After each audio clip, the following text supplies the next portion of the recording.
Alrighty, so let's see if we can get this to work. Let me make sure we're going everywhere before I get taken off too fast.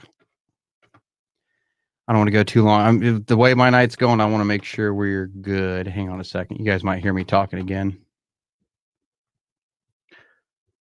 All right. Yep, we're good. Okay. We're good there. Looky there. We're live on YouTube. Let's check the Facebook and we'll see if we're live there. And if we are, if this worked, we should be on both. Holy crap, guys. I think we're good. So let's see if we can get this to work. Looky there. All right. Hey, what's going on, guys? I hope you're having a better night than I am. So here's the deal. Tonight's supposed to be game night. Hey, Tim, what's going on? Yeah, Kyler. Yeah, I was just getting ready to say, Kyler was there for it. Trying to figure out what was going on with EA tonight. As you can see, I labeled this EA sucks because it does tonight. Had this idea to do Squadrons and didn't get a chance to do it because EA wouldn't let me add Kyler as a friend. It wouldn't pop anything up. It was being facetious, as the word I'm looking for. And it was just, I tried getting on my EA desktop app and it wasn't doing anything. It wasn't letting me on. I tried adding Kyler on there and it wasn't working. Hang on, let me do this real quick and do it. Mute it so that you guys don't hear me over and over again. And I'm going to pull up a couple of extra windows here because I thought this would show me the comments between Facebook and YouTube, but it's not. So I'm going to have to keep them open separately just so I can see all the comments everywhere. If people start tuning in from all sides and all does tonight. Oh, hang on. You guys don't want to hear me twice. There. All righty. So we got that one going. Facebook looks kind of jumpy, to be honest. But that's okay. That's okay. So here we go. Oh, I know why it's jumpy. It's because I've got both going. Hang on a second. This is new territory for me, so bear with me for just a second. We'll it looks like it's going all right now. We're just going to shrink this down, shrink it down. And for some reason, I'm supposed to have all of these messages popping up on my Get Vocal, but it's not popping up for some reason. That's okay. I'll just put this over here out of the way. Hang on, I got to get some stuff and things done. We'll put the Facebook there, and we'll bring up the YouTube, maybe, if I can find it. There it is, and we'll minimize that. You see all this I got to go through, guys? This is not as easy as it looks, dealing with all this. Okay. So there we go. Got the chat pulled up there. Got the chat pulled up there. Cool. All right. Everybody can still hear me. Everybody can still see me. Just making sure before we get going too awful far. So yeah, Squadrons wasn't letting me add anybody in, and I was really wanting to put a big group together to hop on the night and just mess stuff up. So that didn't work because Christmas Eve is coming up on Thursday. I'm not going to be doing a game night that night. So we'll try it again next Tuesday. We'll make an event of it. I know Kyle Katarn said something about wanting to get a squadron together and get Katarn Squadron and Canon Squadron together. I think it'd be a lot of fun to do that, and I think it'd be a blast to see if we can try to make that work at some point. So we'll figure it out between now and then. But for right now, let's just do a little Q&A. I had to cancel my Q&A on Sunday night.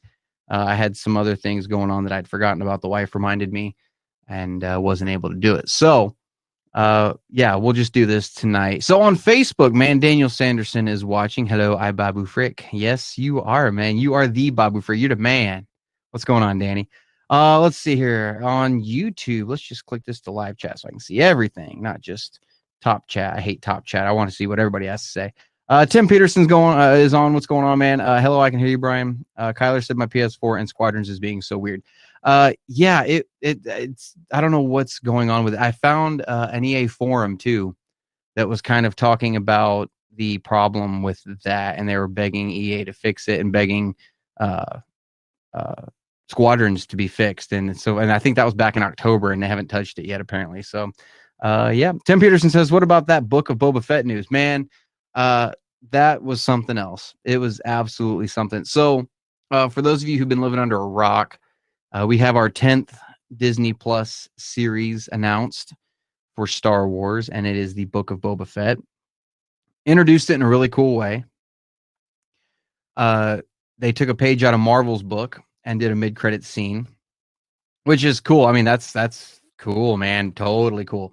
But yeah, it was freaking. It was cool because we'd heard rumors that they were going to announce 10 shows at the Disney investors meeting, and then they didn't. They just announced only those 9. I shouldn't say only 9 because they announced a lot, but they announced all these messages, and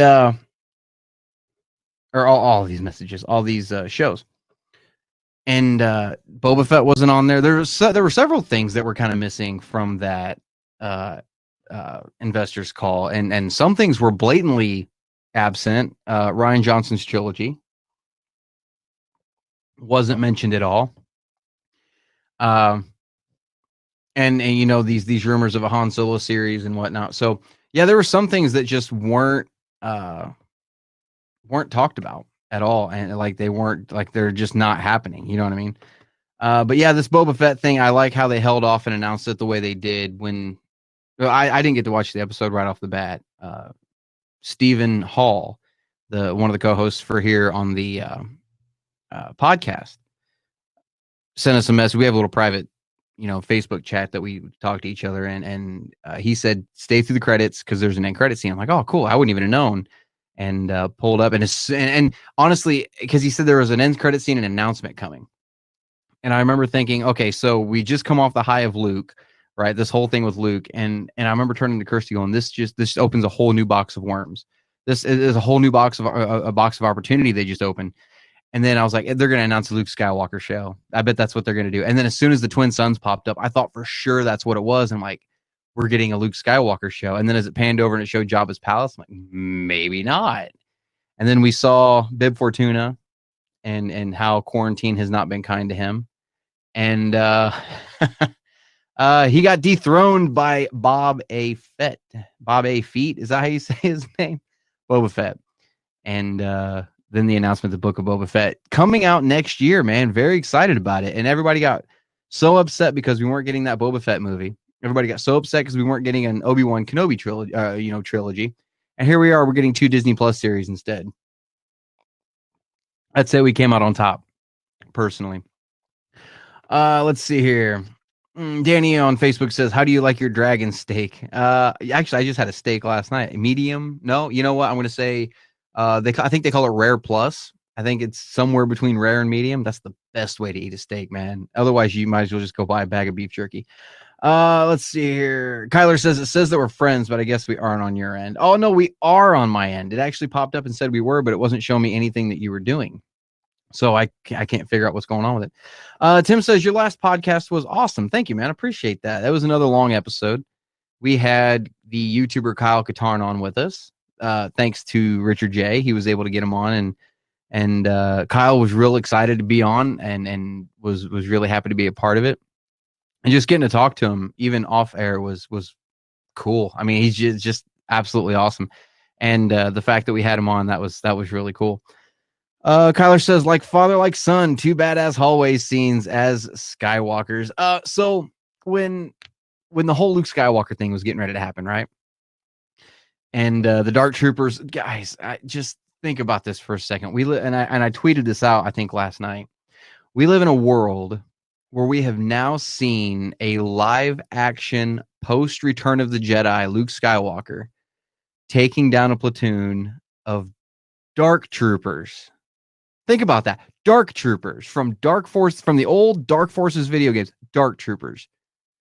What a time to be alive. But anyway, so when they're punching on the door and trying to knock it down and whatnot, and then that X-wing comes out of nowhere. I really thought it was going to be, when she makes the comment, "Oh great, 1 X-wing, we're saved," and I thought it was going to cut to space and all these other ships coming out.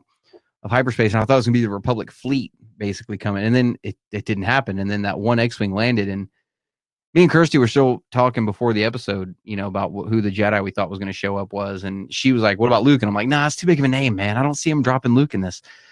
And then as that X-wing was pulling into the hangar, and she was like, "What Jedi flies an X-wing?" And I'm like, "Oh my god!" And then as they were lining up in that hallway, he was getting on the elevator, and I looked at Kirsty. I'm like, "Are we about to get a Luke Skywalker hallway scene? Because I'm gonna crap. I'm gonna die." And yeah, man, some of those moves he was pulling off were real Anakin Skywalker-ish. Absolutely loved it, man. Great scene. And I saw a lot of people online have been talking about how, this retcons Luke in Last Jedi. No, it doesn't. It doesn't retcon anything. If anything, it helps cement that Luke Skywalker from Last Jedi a little bit more. And I mean, there's a huge explanation behind it, and this long rant. But it makes sense now that he was the way he was, because he was so awesome, because of the way we reacted to his scene in Mandalorian. He fell from such a high grace, and that would break anybody. So I absolutely love it. Kyler says, "Yeah, I don't think that trilogy will ever happen." I assume you're talking about Rian Johnson. Yeah, I think that's pretty much DOA at this point. And I've been saying for a long time, I still thought it was going to happen, but yeah, no, I think it's dead at this point. So I think we can count that out.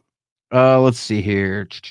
Kyler says, "Didn't Bib die on Jabba's sail barge though?" Well, we didn't see it, because remember what Dave Filoni says: if it's not written, it didn't happen. If there's no body, then they're still alive. If there's no dead body, they're still alive. And I think that's kind of confusing for a lot of people. And I'm not saying you're confused.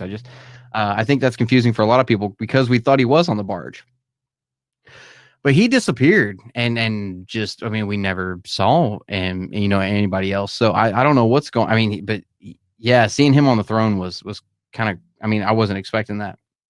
Juan Cheeto is on. What's going on, brother?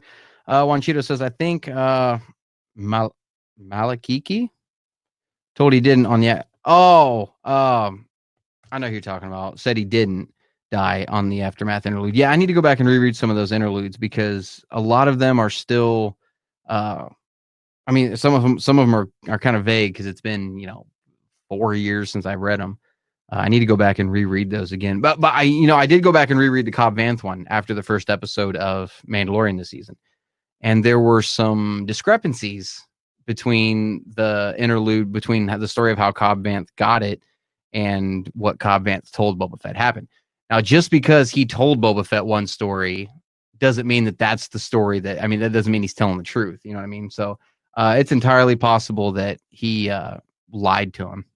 So I don't want to say it's a big retcon, but yeah, there was some discrepancies there. Tim says, "I'm happy that I was wrong in thinking that Fennec Shan would be killed off." Yeah, dude, she looked badass, didn't she, when she was sitting on the side of that throne with Boba, drinking the blue liquor? Oh my God, freaking awesome. I can't wait to see what's going on with this series. And I was going back to the Boba Fett series for a second. I'm really hoping that it's one of those things where it's Boba kind of telling her stories, right? So they're still sitting on the throne, and she's like, "So how'd you get here anyway?" Maybe she's a little drunk, and then he starts talking about, or she says, "How did you get out of the Sarlacc anyway?" And just this like cool music and play in the background, and have Boba tell the story, and then flash back and show it as he's telling it. I think something like that would be really cool, especially telling a bunch of stories of Boba Fett like that. I think that'd be really cool. Danny over on the Facebook page says, "Where is Cad Bane?" I really thought that was going to be Cad Bane from the 5th chapter in the first season of Mandalorian, and I was wrong. It was Fett. Looking back, I guess the Spurs sound effect should have been a dead giveaway. But yeah, it was. I want to see more Cad Bane, man. And we still never got that story about the bounty hunter on Ord Mantell that made Han change his mind. We still haven't got that damn story anywhere, and it's basically covered at this point. That whole time period is basically covered at this point. Kyler says, "I read the Aftermath books in 2018, and I can't recall if they say anything about Rogue Squadron. I'm hoping we see that movie take place during Jakku." I'm hoping that that's exactly what that is. I really, really hope that is the Battle of Jakku. I've always said I wanted to see an actual version of that battle on screen, and not just play it in a game or read about it in the books. I want to see that I want to see that actually unfold. I mean, think about that epic space battle that would just, oh my God, it'd be so awesome. Seeing Star Destroyers fall out of the sky, and you could tell some other little stories and lead up to it. I mean, and then because of Canon, all this other stuff that's going on, like Gaseous Rax, doing the whole observatory thing down on the planet. Yeah, you could do so much stuff with a movie like that. Danny says, did you watch the Lego Star Wars Holiday Special on Disney Plus? I did. We watched it the day it came out, and it was surprisingly, I enjoyed it. I'm surprised that I really did enjoy it. Yeah, the words Star Wars and Holiday Special have this weird stigma about them that just makes your blood boil when you think about it, or not blood, but just makes your blood curdle when you think about those words together. And so when they said they were going to do a new holiday special, Jesus, here we go. And then it made perfect sense that they would say, oh, we're going to do it with Lego. I'm glad they did it with Lego. I'm just because it basically strikes the canonicity of it. And I'm happy with that. But there were some really great moments in that Lego holiday special. I was laughing through that thing. There was one joke. If you guys have seen it, you know what I'm talking about. There's a joke about Max Rebo, and when he walks onto the Falcon, and he's like, "The Max Rebo band, where's the rest of your band?" And he's just like, wah, wah, wah. And Poe's like, "Oh, sorry." It's hilarious the way that they pulled some of this stuff off and how they're not taking it seriously with something like that. Absolutely loved it. Seeing all three Obi-Wans together. Hello there, hello there, hello there. All this all together. It was just awesome. Absolutely loved it. Kyler says with a $200 million budget, it would be badass. Rogue Squadron. Yes, dude. It's so, and I'm not surprised that the next movie is Rogue Squadron. They've really been focusing on this starfighter thing for quite a while. They've really been pushing. I mean, with the Aftermath trilogy, it was pretty heavy with it. And then, I shouldn't say the trilogy. Empire's End was pretty heavy with it. Now they're doing the Alphabet Squadron novels. We got the game Squadrons when, ever it does decide to work. But yeah, they're really starting to focus on this kind of like Top Gun version of Star Wars. And I love it. I love the fact that they got Patty Jenkins for it. I know some people were like, "Oh, are you serious, Patty Jenkins?" And I'm like, "What's wrong with Patty Jenkins? What's wrong with that? That's awesome. That'd be absolutely amazing." So I love the fact that they added her and whatnot, and even the little video she did on Twitter, kind of explaining why she wanted to do this movie and what it meant to her, especially with her father being a fighter pilot and how he died in the line of duty.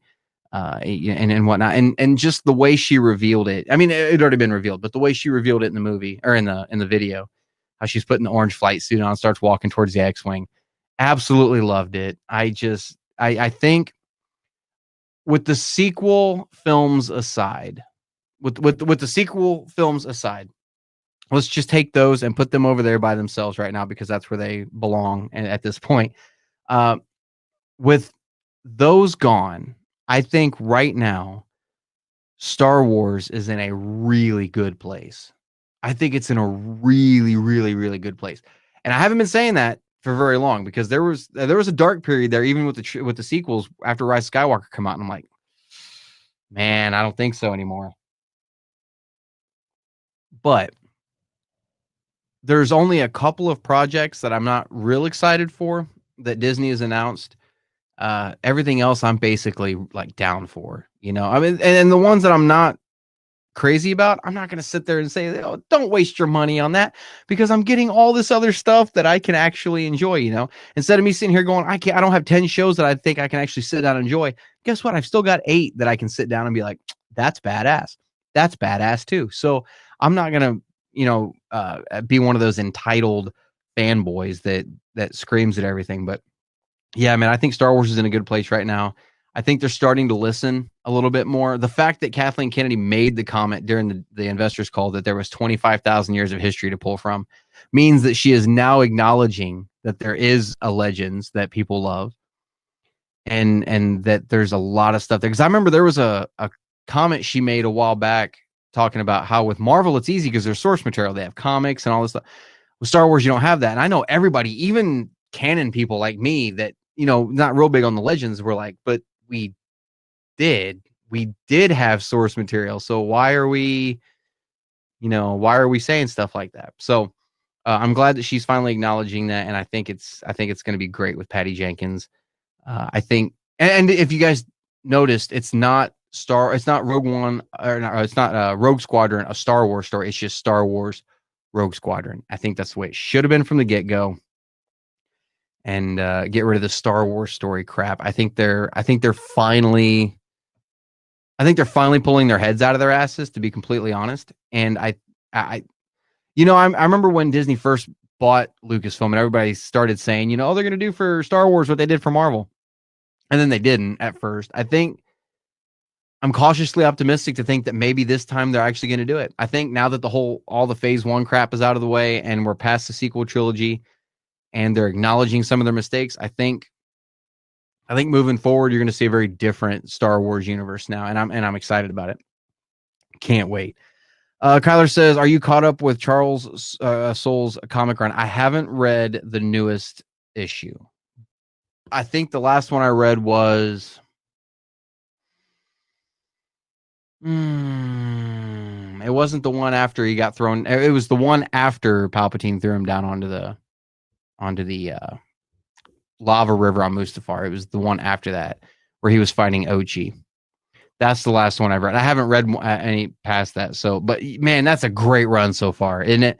That's just, that's so good. This run, for those of you that don't know, this run takes place between Empire Strikes Back and Return of the Jedi. There's like a year there. And that's where this comic takes place. So you get a very different Vader than what you've seen in the comics before. Every run of the comics has been a different Vader, a Vader at a different point in his life. Because the first run was between A New Hope and Empire Strikes Back. And the second run was kind of going back to the year 1 thing where it was right after episode 3.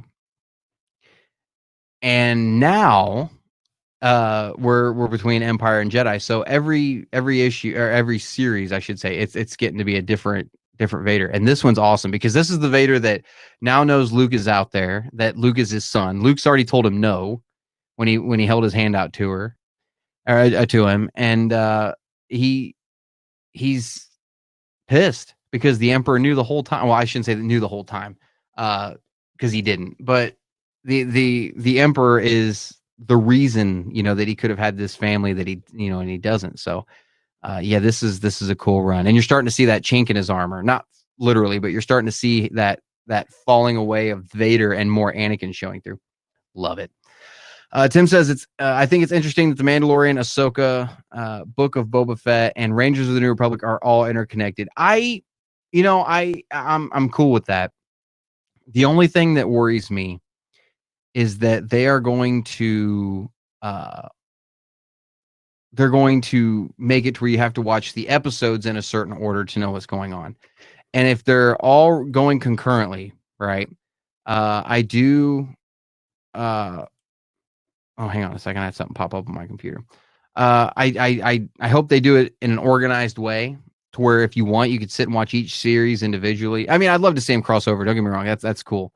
But then for the big final event, because think about how CW did this with their Arrowverse and whatnot. It got really convoluted really fast because you had to keep up on so much stuff. Now, granted, we're all going to watch all this anyway, but it got really convoluted to where you didn't know, if you watched an episode of Flash, you didn't know if this had already happened in Arrow or not, and vice versa. And it got tough to keep up with. Now, if they release everything week by week and you just watch, Mando, Boba, Ahsoka, Rangers, Mando, Boba, Ahsoka, Rangers, in some particular order, and then that kind of leads the way for, where where you're at.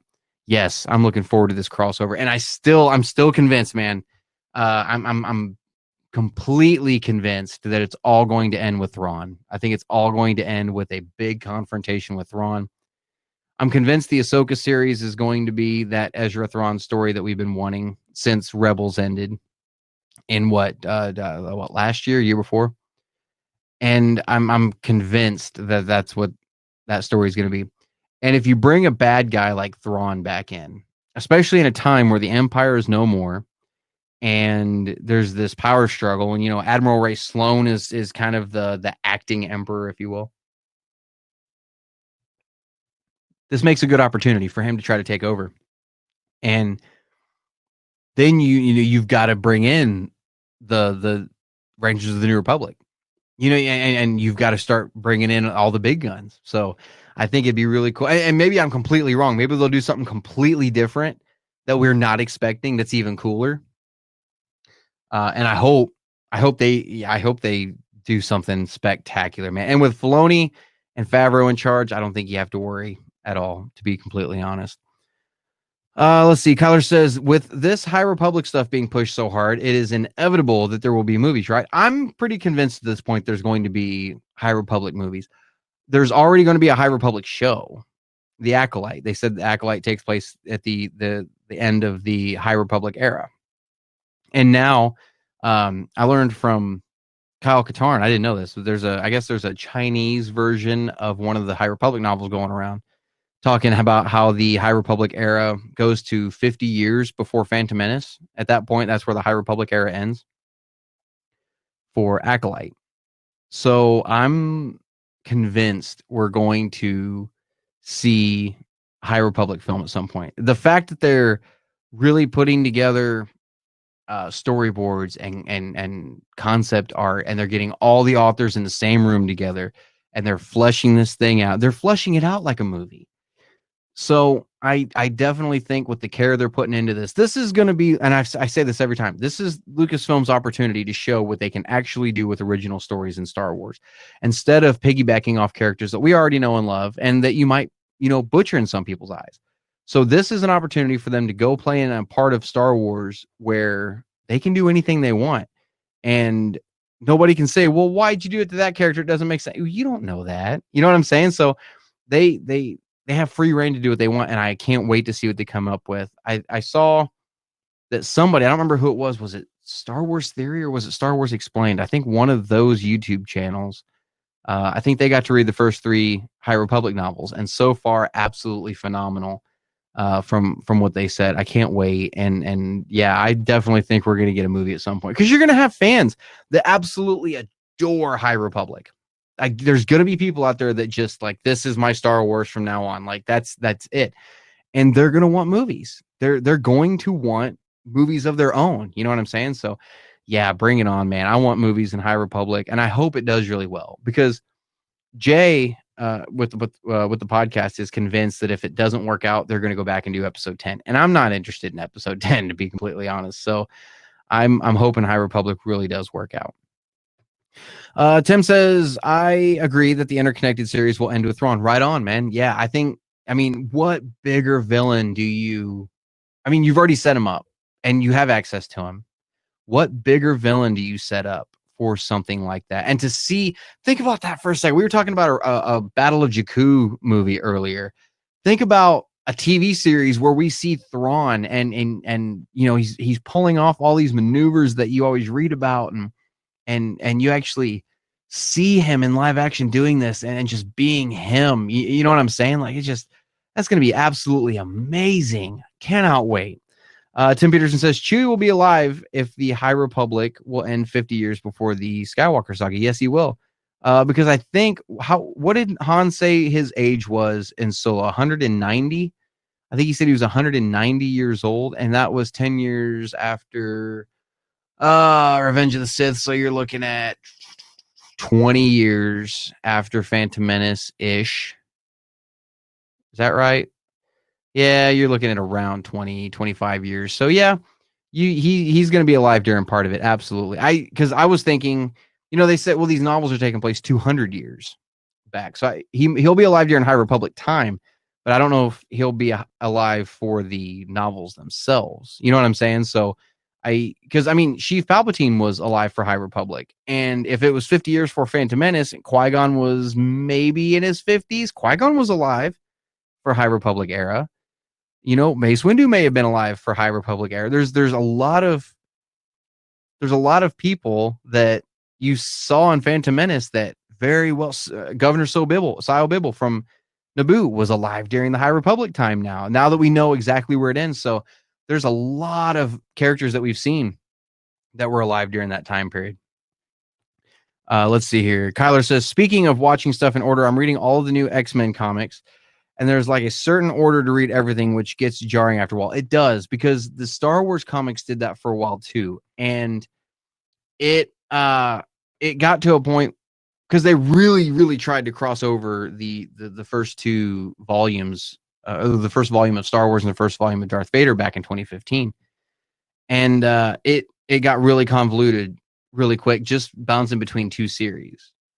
And so they kind of split off and went and did their own thing. And then they do a crossover event once in a while, like Vader Down or the Screaming Citadel, which Screaming Citadel wasn't the greatest, but yeah, they would kind of do these crossover events.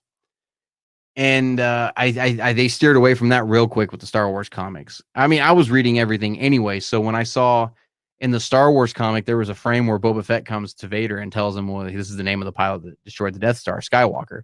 And you see it from that point of view. And then you read the same thing in the Vader comic, and it's the exact same frame, but from Vader's point of view. So, he's having these flashbacks here in the time.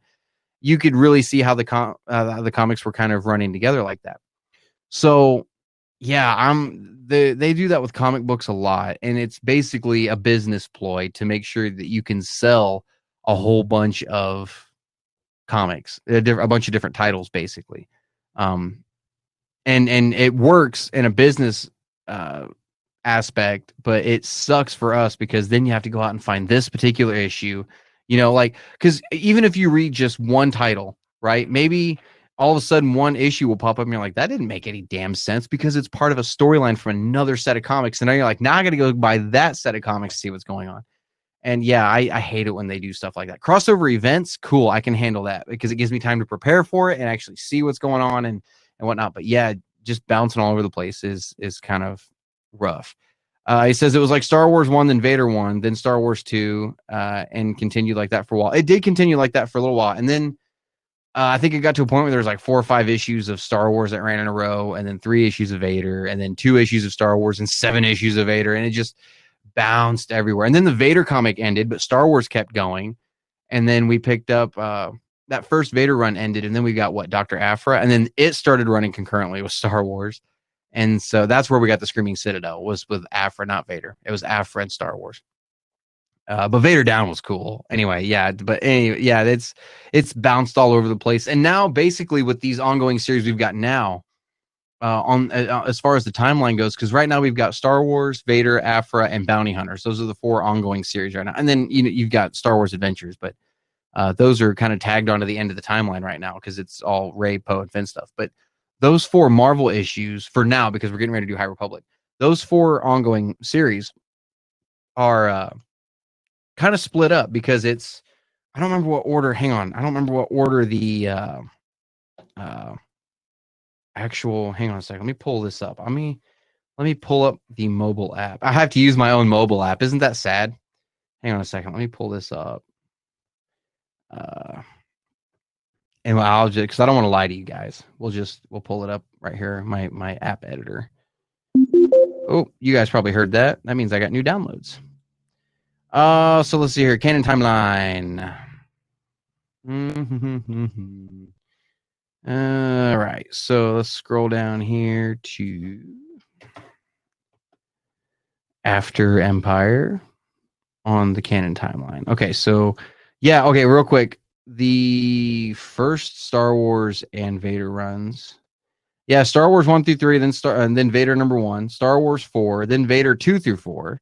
Star Wars 5, Vader 5, Star Wars 6, and then it kind of started doing its thing after that. But let's go down here to After Empire. Yeah. So Star Wars. Yeah. Okay. So right now we've got Star Wars 1 through 9, then Vader 1 through 8, Aphra 1 through 6, and Bounty Hunters 1 through 8. So I mean, you can basically read them in that order. They're not really crossing over at all, So you can pretty much read those in whatever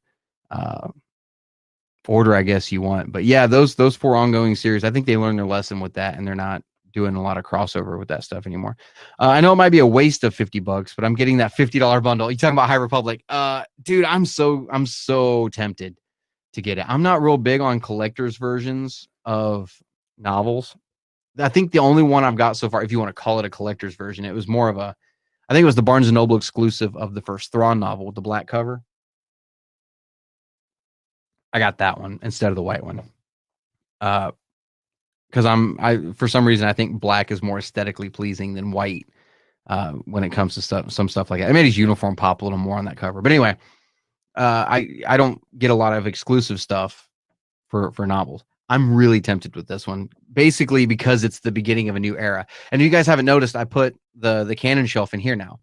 So I've got all the books, and I mean everything's chronological up here except for the comics. My long boxes are still out in the bedroom, and I've got space cleared because I had 2 of these shelves out there, and it was full end to end. I had no more room, and it was good timing actually because we're getting ready to start High Republic, and I'm like, I don't have anywhere to put my High Republic books when they start coming out. So I grabbed another one of these shelves and put them in here, and I barely have any space. I got like 2 foot right here, but just right here. This is why I call it the cockpit now because it's so tight.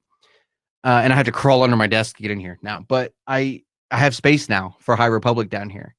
And what's kind of cool is I don't know if you guys can see the end of the books here, but I've got, because I go by the timeline ABY, the BBY ABY thing. I've got A New Hope dead center in the back, and then everything kind of splits off from there, and it's almost even. Like it's like right there even. So High Republic's gonna end up going down here. I've got a space cleared for it, and if I need to shift some stuff around, I can shift it. But yeah, I'm excited, and because it's starting something new, I'm really tempted to get that special edition. That dust cover is gorgeous. God, man, it's so pretty. It really is. Tim says the comics are the most expensive Star Wars thing ever. I believe you're not wrong, man, because I went and counted all of my comics because I think we were talking about the comics on one of the game nights, and I wasn't sure how many issues there actually had been. And I said I'd count them for the ranking video. And I went and counted, and I'm at 600. And well, that was last week. I haven't picked up my pull file for this month yet. So not counting, this past month's comics, 600, I think 47 issues, I think is what it was. That's a lot, especially considering, you're averaging $5 an issue. Hang on a second. So let's do some math. Let's get like some high school stuff going in here. Hang on a second. Actually, this is more like elementary school, but let's pull up the calculator. All right, so just for shits and giggles, let's say 600. What did I say? 647 times an average of $5. You're looking at $3,235 just in comics alone over the last like 5 or 6 years, almost 6 years. Next month will be 6 years. I cannot believe my wife hasn't left me yet because of how much I spend on this. That's just comics. That's not counting the novels. That's not counting the movies. That's not counting the video games. That's just comics. $3,200 in 6 years. You divide that by 6 years. $540 a year. Divide by 12 months because I'm weird like that. You're looking at $45 a month to keep up on Star Wars. Jesus, Comixology is starting to look more and like better and better. That Marvel Unlimited stuff starting to look better and better. $45 a month to keep up on comic books. That's about right too, because that's about what my pull file is when I go pick it up. That's insane. Hopefully we will get more out of them than what we're putting into them if we're taking care of them the way we're supposed to be. Because every time I get my comics, I read them once. I've cleaned my hands, I dry them, I read my comics, and then I bag and board every one of them straight into the long box. Very rarely will I pull them out, to reread them. And I was trying to stay up on the TPBs too, but that was expensive too, because you're talking $11-12 for 6 issues. It's cheaper to buy them that way if you're not buying the individual issues. But if you're buying both, man, gosh, because at one point I was even like, well, I'm going to start downloading the digital versions too, so I can use those for videos. And no, I'm not buying these comics 3 times over. I'm not doing it, man. It's expensive. I remember I had a question on the podcast. Gosh, how long ago was it? It's been a few months. Somebody said they hated everything in the new canon. Well, in order to hate everything in the new canon, you have to have read everything in the new canon. It's not the fact that they hate the new canon. They just hated the fact that it existed, is what my argument was. And one of my arguments was if you've hated everything, why do you keep spending money on it? Because comics are expensive, novels are expensive. Why would you keep pouring money into something that you don't like so far? You know what I'm saying? So it's expensive. I cannot believe my wife hasn't left me now that I looked that up, and I'm not going to tell her. I'm not going to tell her that's how much my money I've spent on this, because she'll make me shut all this down. She won't, but she will. She won't. Kyler says trades or omnibus are definitely the way to go. Yeah, I would say the trade paperbacks, to be honest. I started keeping up on them because I think they look better on a shelf too. And because I don't want my comics on a shelf, that's asking to get them messed up. But yeah, trade paperbacks are a good way to go. Tim says I've mostly gotten the omnibus versions of the comics. That's not a bad way to get them either, man. It really isn't. Now, do those break? I'm going to ask you. Do those break down by issue? Like, does it come to like a page where it shows the cover art of that issue and then go on, or is it just continuous through? I don't know. I've never picked up an omnibus before. I know what they are, but I've never picked one up before.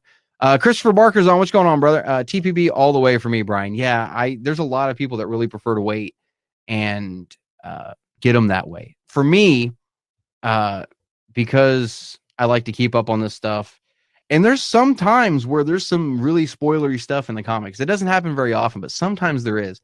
I don't like to have that ruined for me before I get to read it. So that's why I go pick up my comics once a month and read through them that way. And basically, because I'm a collector anyway, I come from a family of collectors.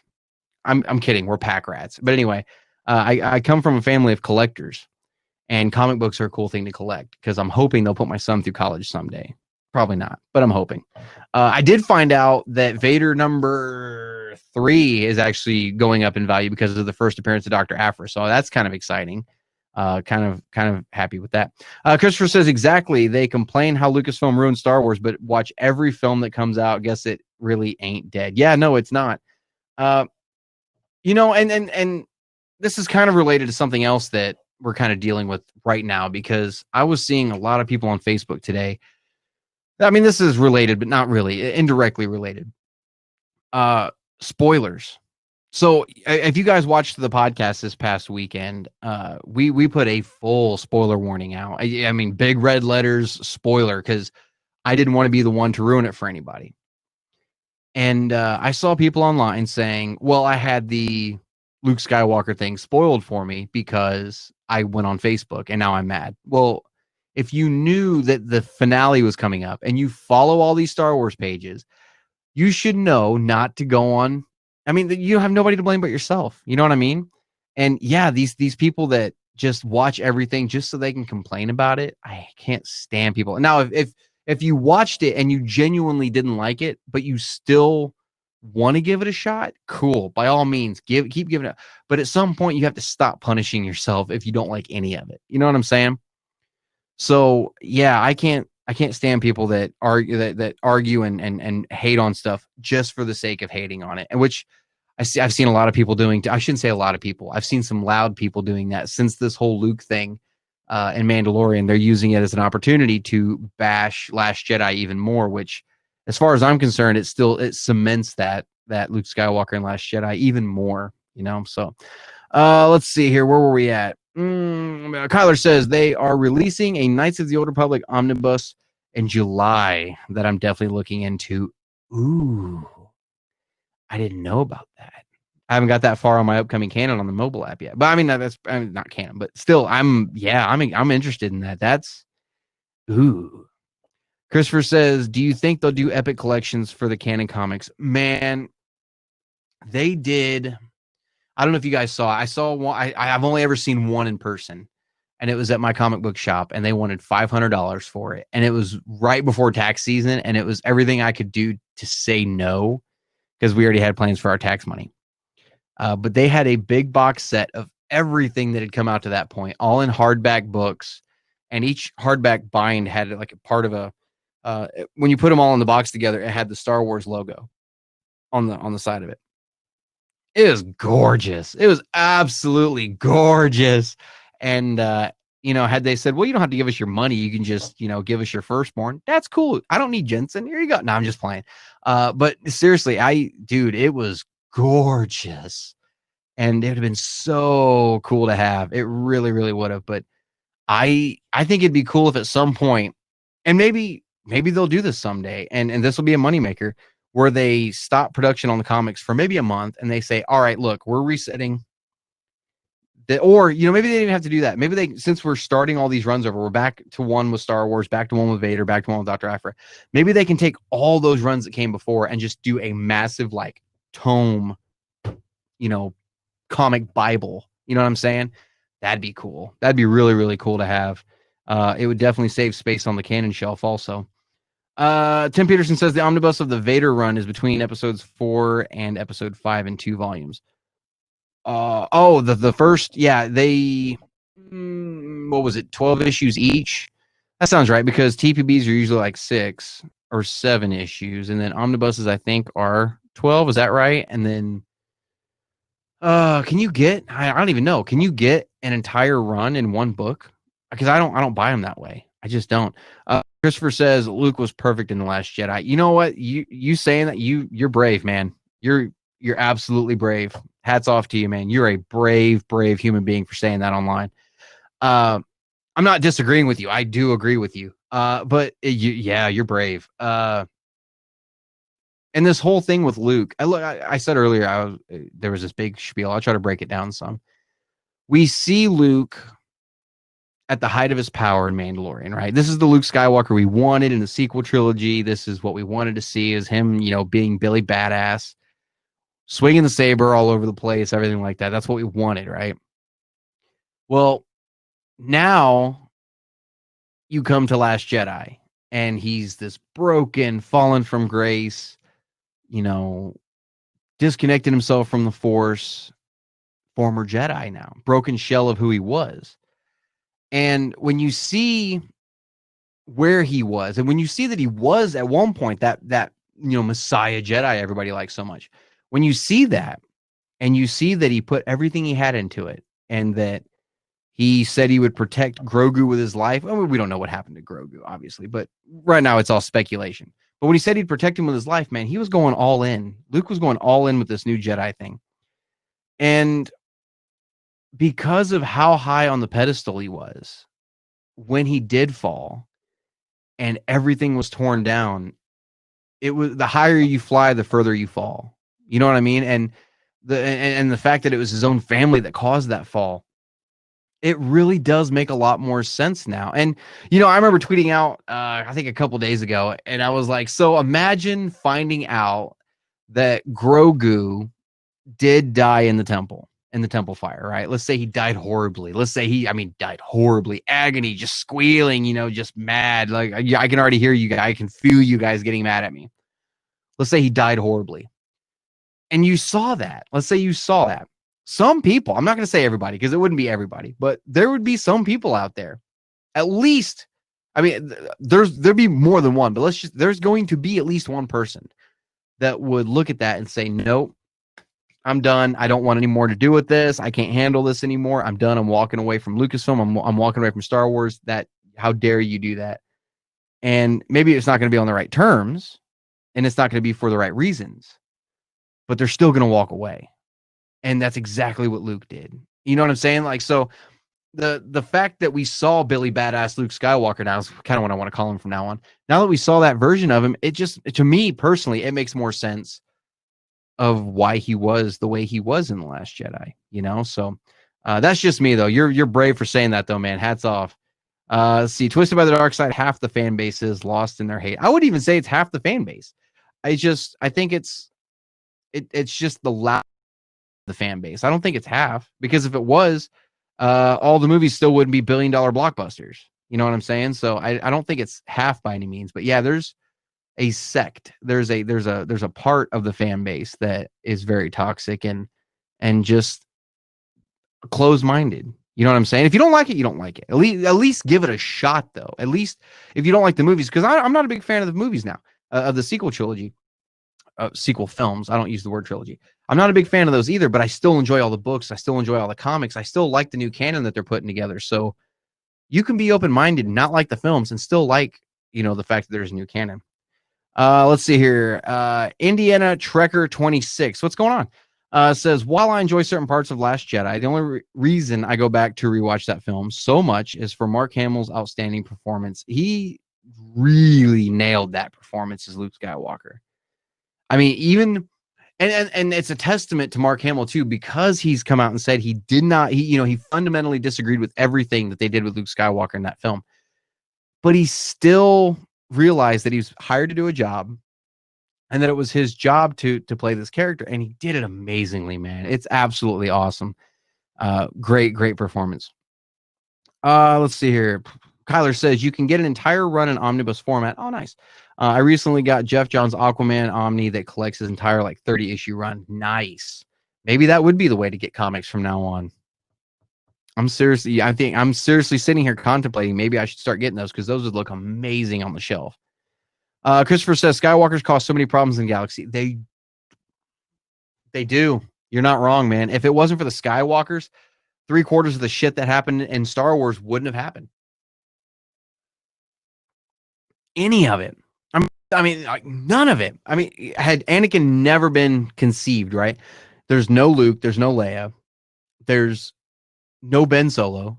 So you've still got the Emperor, or not the Emperor, you still got Palpatine behind the scenes of the Republic, right? But he's still got these little throwaway apprentices, and I'm sure he would have still come up with a plan for the Empire, but I don't know if it would have been the same. I don't think it would have been the same without Vader. There was something about Vader that was different from Maul and Dooku that really instilled fear. I mean, try running an empire with an old man, like Dooku. I mean, a Maul could have really struck some fear into the Empire, but yeah, I think it would have been a lot different. Of course, you wouldn't have had Luke to take down the Empire and the Death Star. And you know what I'm saying? There's this huge chain of events. We'd have to really break it down. But yeah, they caused a lot of shit. They caused a lot of problems. Tim Peterson says, the first volume of the Vader Omnibus is issues 1 through 12. Second is 13 through 25. Right on. Christopher says, maybe we'll see Luke at his peak before his downfall into depression. Yeah, I hope we do. I do hope we see more Luke Skywalker, more of the Billy Badass Skywalker. I really want to see more of that. Who doesn't, right? So there's rumblings now that there's going to be a Luke Skywalker show. I think it's kind of early. I mean, the episode hasn't even been out 4 days, and there's already rumored. Yeah, I don't take that with a grain of salt, because that may just be wishful thinking. That could have been started by a fan somewhere that thought it was just so awesome. Oh, they're gonna do a series and run with it. Take that with a grain of salt. I don't know. I could be wrong. I wouldn't be surprised if there's a Luke Skywalker series, but I hope there is. I really hope there is. I would really like to see that story, because by the time you see Luke and Mandalorian, we figured it out, I think, on the podcast that Ben Solo would have been 4 years old at this point. So you could see a young Ben Solo. You could see Leia again. And because we saw Luke and Mandalorian, if you do a Luke Skywalker show, you're going to see Han, Leia, and Chewie. That's obvious. I mean, there's no getting around that. That's just part of it now. So, yeah, man, I would love Luke Skywalker kicking ass and taking names, not slowing down long enough to take the names. I think it'd be absolutely cool. And because going back to what I said earlier, because I feel like it cements in that Luke Skywalker from Last Jedi, to see more and more of that, and you see him build up even more and more powerful. Let's say Luke gets to the point where he's so powerful he doesn't need a lightsaber anymore, and he's just that powerful, and then everything comes crashing down around him. And it's going to make that fall even that much more gut-wrenching. You know what I mean? So, yeah, I want to see more of it. I really, really do. Kyler, in stock trades, I will check that out, man. Christopher says, do you think Star Wars relies too much on what's familiar to us? Example, hey, look, an Obi-Wan series featuring yet again Darth Vader. I've thought about this. It's interesting. It's a good question, because I think they do. I think they do and they don't. You're talking about characters that we all know and love, right? And they're characters that sell, which means you can rely on those characters to sell comic books, to sell movies, to sell TV series, to sell Disney Plus subscriptions. But at the same time, it makes perfect sense to be telling these stories because you have these characters. You'd almost be a fool not to make stories about these characters. You know what I'm saying? They're still doing stories with Vader and obviously Luke now, and Boba Fett, and we're getting all these other stories, but we're still getting new stuff too. We're getting High Republic stuff. We're getting stuff centered around some of the new characters as well. Cassian Andor. Yes, we're getting an Obi-Wan series. But it's just because it's familiar characters that we've seen before doesn't mean that it's familiar territory story wise, because these stories are going to, I mean, this is, like I said, this is uncharted territory. We don't know what happened during these particular time periods with these characters. We don't know what they went through. We don't know what, the details of what happened. I think it's a great idea to flesh stuff like that out, especially when you've got gaps in the canon and time jumps. When you got a 10-year time jump, put something in there, and then if you put a story with these characters in there and they come across maybe the Empire, it would make sense to maybe see a Vader pop up. You know what I'm saying? Like, so I don't think they rely on it too much. I think they do push Darth Vader pretty hard, though. That was a good example. But yeah, I don't think they rely on it too much. I do think they rely on it, though. They do, but not. I don't want to say too much. You know what I mean? Let's see here. Kyler says, I sent the link to In Stock Trades. They offer up to 50% off all books they have. Definitely would give it a look. Absolutely, man, because I might just start getting my TPBs through there if that's the case. Absolutely. Thanks for sending that, man. Yeah, definitely. Christopher says, could be a Jedi Academy series starring Luke Skywalker. That would make more sense.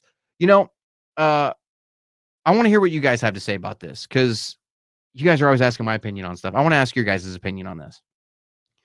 If they did a Luke Skywalker series, right? And I know there's a lot of people complaining about the CG on Luke's face, and there's already people that did it better. Like, I get it. We have the option of Sebastian Stan, right, to play Luke Skywalker. There's other actors out there that look dead on to Mark Hamill that could play Luke Skywalker. We could do the whole deepfake thing for an entire series. Which one of those would you guys be more open to seeing? Like, if they come out and said, we're doing a Luke Skywalker series, but we're going to deep fake the whole thing, is that going to make you go, maybe not a good idea? Or, if they say recast Sebastian Stan as Luke Skywalker, is that going to be like, okay, I'll give it a shot? Like, which way are you guys more tempted to go? Because I'm curious. Let's see here. I would love to see the Jedi Academy series, though. Tim Peterson says, I don't want a Luke Skywalker series because I don't want Star Wars to become the Ahsoka, Obi-Wan, and or Yoda Yaddle show and so on. Yeah, I do like the idea of new characters. Going back to what I said, though, I don't see a problem building on the characters we already have. But yeah, I think they do need to make some more. I mean, it's all original content, but I think they need to come up with some more original characters. And we know they can come up with original characters. We know they can come up with great characters. I mean, look at Din Djarin. Look at Harrison Dula. Look at, for me, I love Cassian Andor. Look at Cassian Andor, K2SO. I mean, look at Kanan Jarrus. Characters that, Admiral Ray Sloan is so interesting. Love Admiral Ray Sloan. Inferno Squad. They can come up with these characters that really resonate with us. And I agree. I think they need to focus on some of those characters a little bit more than what they do, instead of just giving us a new Vader run every 2 years. I think they do need to focus on some of those characters that they've helped create. And it's not going to be a problem once High Republic hits, but I do want to see more of those characters. I truly do. Kyler says, every time I buy something through In Stock Trades, I feel guilty, like I'm killing comic book stores. No, man, don't feel guilty. You got to do what you got to do, man. It's tough times. We've got to do what you got to do to save money, man. I should have picked up my poll file 2 weeks ago, but I need to call them and tell them I'm coming this weekend. Christopher says, do you buy graphic novels from cheapgraphicnovels.com? If not, I just promoted a site for you. Oh, fair enough. I can check that out as well. I'll look, like I said, you got to do what's best. Whatever's cheapest. Yeah, I'll look at all of them. I get my comics from Prairie Dog Comics in Wichita. It's about an hour north of me. And great comic book store. Absolutely great comic book store. If they ever got an online store on for their books, I would push that so hard for them. They're a great comic book shop. Just awesome guys to sit and talk to, man. Even just to sit and play Magic the Gathering with once in a while. They're awesome guys, and they really know their stuff. And I do wish they had an online store, but yeah, I get my comics through there, and this is how cool they are, man. So, for like Free Comic Book Day, I think the last couple years, 18 and 19, they did a Star Wars comic that was Free Comic Book Day, and it was first come, first serve, and I wasn't going to be able to get there until later in the day, and that comic was going to be gone. And it's Canon. It was a Canon comic. And I called them and I said, like 2 days before, and I was like, so this is Brian Miller, and hey, goes, hey, what's going on? I was like, not much. I was like, so for your free comic book day comics, I'm not going to be able to get in until late, and I know there's a Canon comic. Would you guys be willing to save one aside for me? And he was like, I'm not supposed to do that. He goes, but yeah, I got you, man. I got you, because they know I keep all the Canon comics going. So they saved one, put it in my pull file for me. And they did that 2 years in a row. Absolutely so grateful to them for doing that. I wouldn't have gotten a copy otherwise, but yeah, they're awesome, man. They give a good discount when you buy so many in a row. Absolutely great. Christopher says, bring back Darth Talon. We were so close to getting Darth Talon. We were so close to getting it, and I wish we would have. I'm only going to go a couple more minutes because it's almost 9 my time, and I think my son's crib is right on the other side of this wall, so I'm going to shut it down pretty quick, and that way I can get him to bed. But yeah, Darth Talon, I really do want to see more Darth Talon. Vincent Leff is watching. What's going on, man? For me, the only one that should play Luke. That's fair. I mean, that's totally fair. Tim says, I'd like to see Hera in the upcoming Rogue Squadron film. I think you're going to see her sooner than that. Yeah, it's going to make sense to see her in Rogue Squadron. I definitely think you're going to see her sooner than that too. I'm betting on Rangers of the New Republic. I'm willing to bet you're going to see her pop up in there at some point. After seeing Luke Skywalker pop up, Hera's easy target. I mean, that's just picking the low-hanging fruit at this point. Yeah, I think you're going to see her in Rangers. Christopher says, do you think the Black Series figures will expand to the Legends canon characters? Oh, they already have. They already have. We've got a couple of them, actually. We've got Jaina Solo, which Kirsty absolutely loves that figure. She's in her black flight suit, and then she comes with a purple lightsaber. Yeah, they've done Darth Revan as I mean, Revan's canon now, but not as we, the figure came out before he was ever mentioned in the Rise of Skywalker dictionary. So they made figures of him. Yeah, man, I love the Black Series. But they're so expensive now, I have to pick and choose which characters I get. I'd love to be able to say I have all of them, but I know I'll never have all of them. So I have to pick and choose. We've got Din Djarin, we've got the Mandalorian in there on a shelf in our living room, in the box, never open, like on display. I'm getting ready to sell some of them, I think, because I don't have anywhere to put them, to be completely honest. I think we decided to keep all the Mandalorians, Jango. I've got a Boba, I've got a prototype Boba. Who else do I have? I know Bo-Katan's getting ready to come out. We have a Sabine, and we're keeping all the Mandalorians, and we're keeping all the Rebels crew. And I think we're going to try to sell the rest of them. But yeah, man, I there's one Black Series figure I'm dying for now, and it's a Dark Trooper. I want a Dark Trooper Black Series figure so damn bad. And did you guys see they just announced the Darksaber? They're doing a replica of the Darksaber also. Kirsty's gonna lose her shit when she sees that I'm getting her one. So I told her, I showed it to her. Kirsty loves anything that has to do with Mandalorians, and she loves the Darksaber. And I told her, if I got you a Darksaber, would that be all right? And she was like, yes, I'd rule this house with it. And I'm like, oh, okay, well, I guess she'd like that, wouldn't she? Darth Nihilus, I just saw your comment, Chris. Yeah, I was thinking they did a Darth Nihilus, but I wasn't positive. I don't want to say it and lie to you guys, and then it turned out it wasn't true. I didn't want to do that. But yeah, I thought there had been a Darth Nihilus. Kyler says, every decision, this will probably be the last one that I take for tonight. Let's see here. Every decision for the most part that Disney does is a business decision. Agreed. And Vader sells. So they are going to keep doing it. Like, it is annoying, but it's a good content at the same time. Yeah, it is. Yes, Disney is a business first. They're in the business of putting out good content. When that's what they want to do. That's what they want their business to be, is putting out good content. And so, yeah, when Vader is selling like hotcakes, when you can't keep issues on the shelf, yeah, keep doing it, because that's just you're printing money. You're not printing comic books. You're printing money is what you're doing. So yeah, absolutely. I love it. And because they did the first Vader run, then they did the second Vader run, and then they did Tales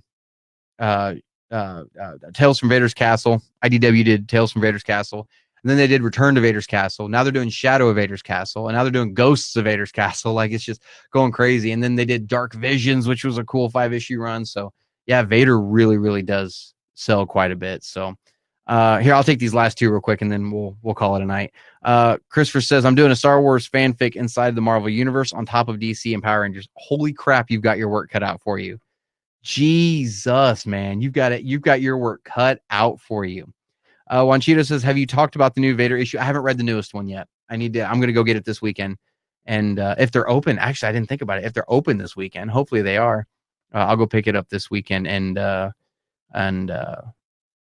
see if I can get it in before we do the comic ranking video, because I'm working on the novel ranking video now. It's a huge video. It's huge. It's just insane video. So, yeah, I'll see if I can get that one in on the comic one. And Tim says, how would you like to play? Who would you like to play Hera in live action? Drew Barrymore. I don't know. I'm not going to say Drew Barrymore would be a bad choice. The only reason I take pause at kind of a bigger name like that playing a character coming in from animation is, for me personally, it was Ahsoka, Rosario Dawson playing Ahsoka.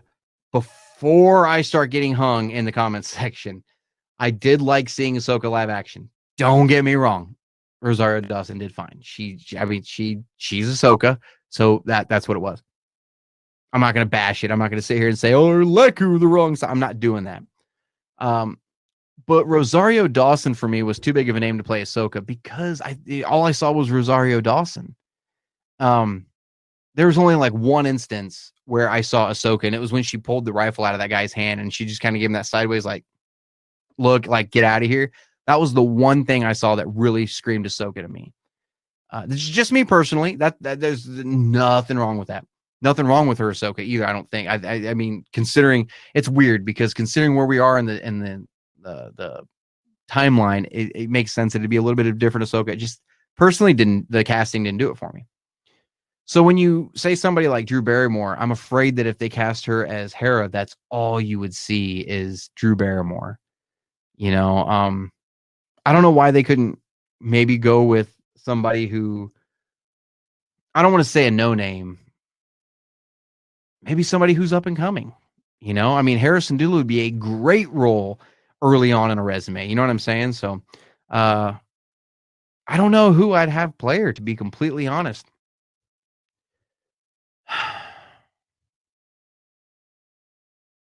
I don't know. Let me think about it, man, and I'll get back to you. Ask me that on the next week's game night. Ask me then. So I'll think about it between now and then. Tim says, have a great night, Brian. Thank you. Hey, you guys, thanks for tuning in. I'm sorry game night didn't work out tonight. We're going to see if we can get that put together so that we can actually do Squadrons next Tuesday. There won't be a game night this coming Thursday because it'll be Christmas Eve. Don't tune in to watch something, spend time with y'all's families. You know what I mean? So, yeah, I'm sorry about Squadrons tonight. I was really, really bummed about that, and I'm still really bummed about it. So we'll get it going. I'll see if I can get Katarn Squadron lined up, and we'll have somebody to go against too. So if you guys look, I'm going to go ahead and put it out there because we have a week to put it together. If you guys want to join in on Squadrons with us, hop on the Discord server. There's a link to that in or on the homepage of the YouTube channel. Up in the corner for the links, there's a Discord link there. Click on that, join our Discord server. There's a chapter, there's a chapter. There's a I guess it is a chapter in that section. There's a section in the Discord server for Squadrons roster. So drop your EA name in there. That way I've got a week to kind of add everybody in and get everybody added. That way we as friends, that way when we go to play, we can just drop in everything. And if you guys want to play with us, drop in, man. I'd love to have you guys on. If you guys drop your EA tags on the Discord server, I'll give you a cool Canon Squadrons badge. I think it's green. I think I've decided green for the Canon Squadron. So if you guys want to fly with Canon Squadron, we can fly with their colors. Let's do it, man. Let's show Katarn Squadron how it's done. So thank you guys for tuning in, hanging out with me for a few minutes tonight. And I hope you guys have a very Merry Christmas if you guys celebrate it. I really, really hope you guys have a good one. Stay safe. Eat lots of food. Laugh a lot. Have a lot of fun. So, guys, I will see you guys. Oh, and one more thing. The podcast, we're not coming back until after the first of the year because of the holidays. So there will be no podcast this weekend or the weekend after. And then we'll come back, I think, the weekend after that. So, yeah, I'll see you guys on a live video probably next year. But keep an eye out between now and the end of the year for the Canon ranking videos. They're coming. So I will see you guys later, man. Have a good night. Merry Christmas. and may the force be with every one of you guys. Take care.